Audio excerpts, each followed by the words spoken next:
Hi guys! So as you notice, nagsasalita na ako sa aking mini vlog today and expect nyo din na yung mga following mini vlogs ko is magkakaroon na din ako ng mga voice over or most of the time nagsasalita na ako kasi binalikan ko yung mga previous mini vlogs ko. Ang boring pala kung puro highlights lang tapos lalagyan mo lang ng caption.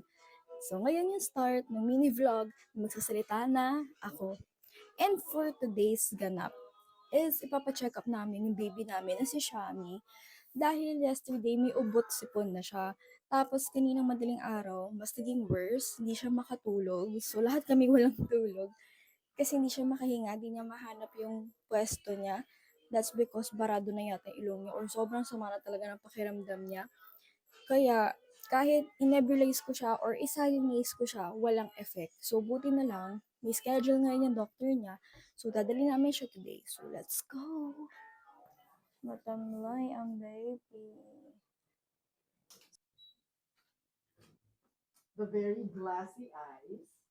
Decongestant eh. That's why I say bedtime. Kasi when they're so clogged up at night and they're Done na not po yung check-up ni Shami. And it turns out na viral infection. Though expected ko naman na viral infection yun. Pero kasi hindi ko alam kung ano yung pwede kong ipatake sa kanya. At ano yung dapat gawin sa kanya. So, ayun lang. So far, okay naman daw yung lungs ni Shami. Next agenda namin after dito is magbe-breakfast kami. Kasi wala kaming kain lahat before kami umuwi. Ay, bibili na din kami ng gamot ni Shami. Hi guys! We're here at So, hi guys. I'm here with Echo. Say hi. And with Mommy. Mommy. And of course, Shami. Okay, so nandito kami sa Nonos ngayon. Tawid lang to ng Asian. Kakain muna kami.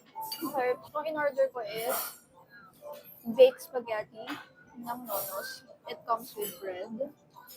And of course, their baked spaghetti.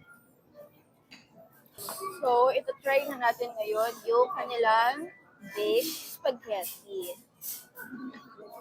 Try lasa nito.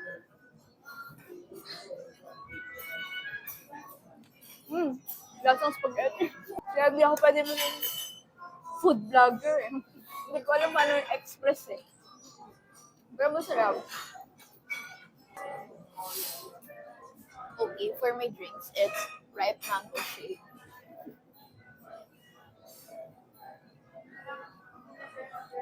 Okay, lasang typical na mango shake. Sarap. Hindi siya maasim. Minsan may maasim na ripe eh. Ripe na matamis. Okay, so we're done eating na. Sobrang nakakabusog yung baked spaghetti nila. Eh, masarap siya, to be honest. Hindi naman siya nakakaumay. And yung mga ibang orders ko, kasi nagtakaw tingin ako, hindi ko nagalaw, kaya pinatake out ko na lang. Para mamaya sa house, may food na kami. After dito sa Nonos, bibili lang kami ng gamot ni Shami. Tapos kami ay uuwi na dahil pare-paras kami lahat walang tulog or kulang sa tulog. And kailangan magpahinga ni Shami para gumaling siya mas mabilis.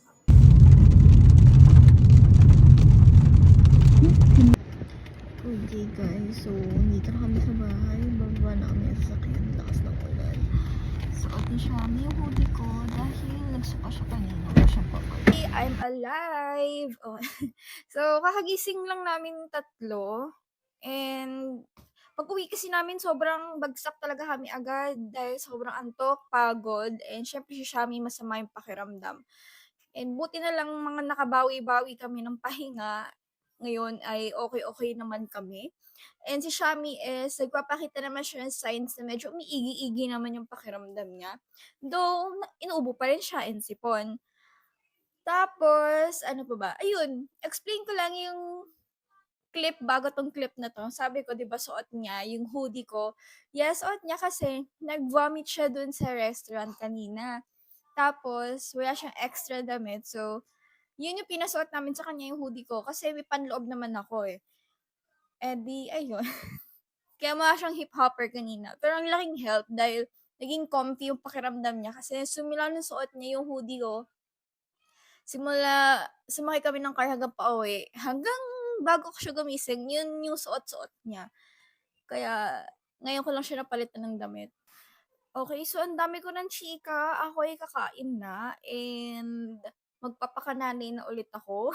I-e-end ko na 'tong mini vlog or yung first ever mini vlog ko na may boses na and hopefully tuloy-tuloy na 'to kasi naiengganyo ako, eh, pero awkward siya in the first place lalo na 'pag nasa public place ka pero wala ginusto ko 'to, eh, so push ko 'to. Ayun lang, so thank you guys and I hope subaybayan niyo yung mga susunod kong mini vlogs kasi malay niyo patagal ng patagal makita niyo yung totoong kakapalan ng mukha ko. Ayun lang, bye!